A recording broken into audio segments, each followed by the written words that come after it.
समझ लेते हैं डिस्ट्रीब्यूटिव प्रोनाउन, विभाग सूचक सर्वनाम। विभाग, डिस्ट्रीब्यूटिव का अर्थ क्या हुआ? विभाग, या इसको प्रत्येक भी बोल सकते हैं।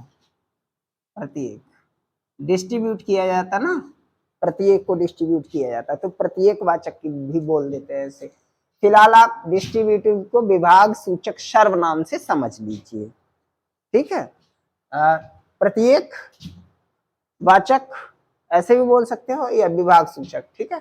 डिस्ट्रीब्यूटिव प्रोनाउन डेफिनेशन देखो, डिस्ट्रीब्यूटिव प्रोनाउन वह सर्वनाम है जिसका प्रयोग कुछ व्यक्तियों या वस्तुओं में से प्रत्येक का बोध कराए, इसीलिए ये इसको प्रत्येक वाचक बोल देते हैं, ठीक है। प्रत्येक का बोध कराए, जैसे 2 है, 4 है, 6 है, 8 है, उनमें से प्रत्येक का। ईच ऑफ द बॉय, ठीक, either of the girl, neither of the man, ऐसे करके जो यूज किए जाते हैं। देखो दिया गया है आगे, नाइदर, नन, आइदर, ईच विभाग सूचक सर्वनाम है। विभाग सूचक सर्वनाम के अंतर्गत ये शब्द आ जाते हैं। इन शब्दों को भी आप याद कर लो, तब भी याद हो जाएगा इजीली, ठीक है। नोट में क्या कह रहे हैं, इसे प्रत्येक वाचक सर्वनाम भी कहते हैं, यही बात हम बता रहे थे। इसको या तो आप विभाग सूचक सर्वनाम या प्रत्येक वाचक सर्वनाम के नाम से जान लीजिएगा। इंग्लिश में डिस्ट्रीब्यूटिव एडजेक्टिव, डिस्ट्रीब्यूटिव प्रोनाउन रहता है, डिस्ट्रीब्यूटिव एडजेक्टिव भी होता है, वो आगे बता देंगे आपको, ठीक है। चलो एक्सरसाइज का पहला वाक्य देख लो, neither of you can go. Neither of you, सबसे महत्वपूर्ण बात है, आप ये चीज देखेंगे यहां पर नाइदर ऑफ यू ऐसे बोला गया है, आप में से कोई नहीं, कैन गो, कैन नहीं कैन होना चाहिए था, कैन होगा, कैन, ठीक है। नाइदर ऑफ यू कैन गो, आप में से कोई नहीं जा सकता है, एक भी नहीं, प्रत्येक के लिए आता है ये शब्द, ठीक है। तो हम कह रहे हैं आप जितने लोग भी हैं उनमें से सिंगल पर्सन भी नहीं जा सकता है, तो प्रत्येक की बात हो गई है। नन कैन डू इट, इसे कोई नहीं कर सकता है, समझ रहे हो। अगला either of you can go, either of you can गो, आप में से आइदर, ये देखिए नाइदर है ना, ये आइदर और नाइदर आपस में अपोजिट वर्ड होते हैं, ठीक, अपोजिट वर्ड होते हैं, नाइदर का आइदर, आइदर का neither. Either of you can गो, आप में से कोई जा सकता है, इसका अर्थ हो गया। ईच ऑफ द बॉयज, इनमें ये देखो, देख रहे हो, each, either of, each of, neither of, इस तरह से ही लिखा जाता है, इनको ऐसे ही लिखा जाता है, ठीक है। Each of the boys will get a prize, get a prize, इस तरह से इनको यूज किया जाता है। तो ध्यान रखोगे डिस्ट्रीब्यूटिव प्रोनाउन को हम विभाग सूचक सर्वनाम या प्रत्येक वाचक सर्वनाम का कहते हैं, और इनमें मुख्य रूप से नाइदर, नन, आइदर और ईच जैसे शब्दों का समावेश होता है। अगला प्रोनाउन अब पढ़ लेते हैं, डेमोन्स्ट्रेटिव प्रोनाउन, संकेत वाचक या संकेत सूचक सर्वनाम, ठीक है। जिन प्रोनाउंस से संकेत मीन्स इशारा होता है, संकेत मीन्स क्या होता है,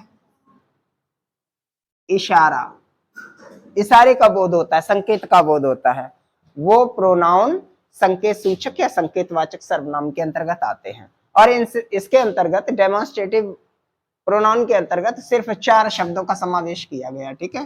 कौन से शब्द, एक हो गया आपका दिस, एक हो गया दैट, एक हो गया दीज, RTHO ऐसी दोज, ठीक। बस 4 ही शब्दों को समझना है।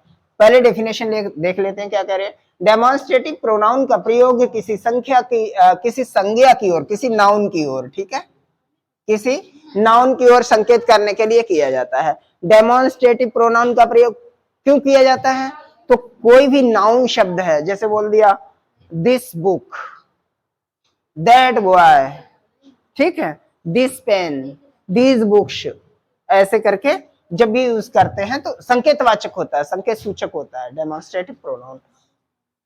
किसके लिए करते हैं? किसी संज्ञा की ओर, किसी नाउन की ओर संकेत करने के लिए यूज किया जाता है। अगर एक चीज और समझ लो, अगर वो सिंगुलर है, लिखा गया है दिस और दैट सिंगुलर नंबर के प्रोनाउंस होते हैं। अगर कोई नाउन सिंगुलर है और उसकी तरफ हमें इंडिकेट करना है तो दिस बोलेंगे, और पास में होना चाहिए, पास की एक वस्तु के लिए दिस, दूर की एक वस्तु के लिए दैट, पास की बहुत सारी वस्तुओं के लिए दीज, दूर की बहुत सारी वस्तुओं के लिए दोज का प्रयोग किया जाता है। याद रखोगे, पास में अगर एक वस्तु है, एक नाउन है तो दिस, और इंडिकेटिंग होता है, इशारा किया जाता है उस तरफ, ठीक है, तभी यूज किया जाता है डेमोन्स्ट्रेटिव प्रोनाउन का। देखिए एग्जांपल में इसका दूसरा रूल देख लेते, क्या है?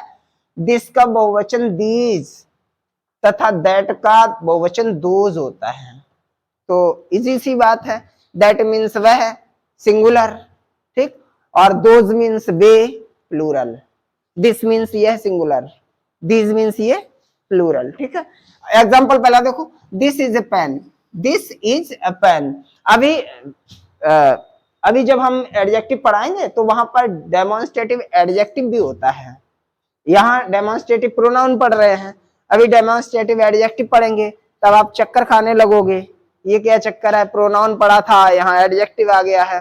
तो उन चीजों को हम बताएंगे आगे चल के, ठीक है।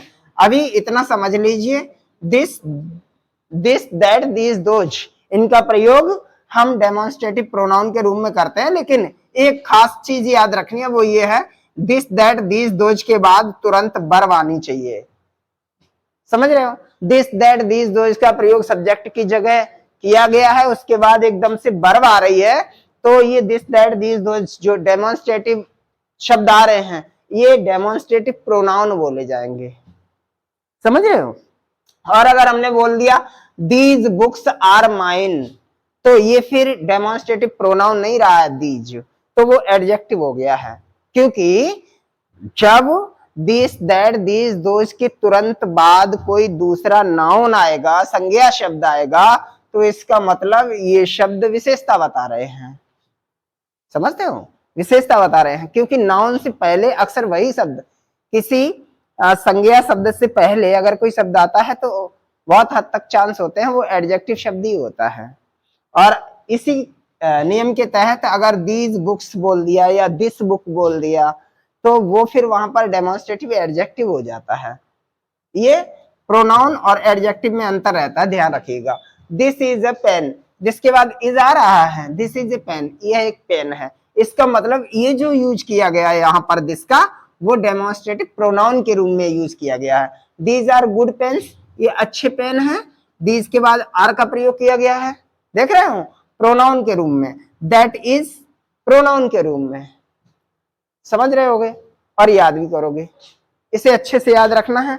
डेफिनेशन वैसे टफ हो जाती है क्योंकि वहां तो सीधा सीधा सेंटेंस में वो दिस दैट दीज पूछेंगे, और फिर पूछेंगे इस दिस का स्थान क्या है या इस दिस शब्द का नाम क्या है, तो आप इस तरह से आएगा, आप बता दोगे ये तो डेमोन्स्ट्रेटिव एडजेक्टिव है, लेकिन है डेमोन्स्ट्रेटिव प्रोनाउन, वहां पे फिर गलती हो जाएगी। ऐसी गलतियां नहीं करनी है, ठीक है। इन सारे एग्जांपल्स को ठीक से समझना है, डेफिनेशन को ठीक से पढ़ना है। अब अगला सीधा कराएंगे आपको अगला प्रोनाउन।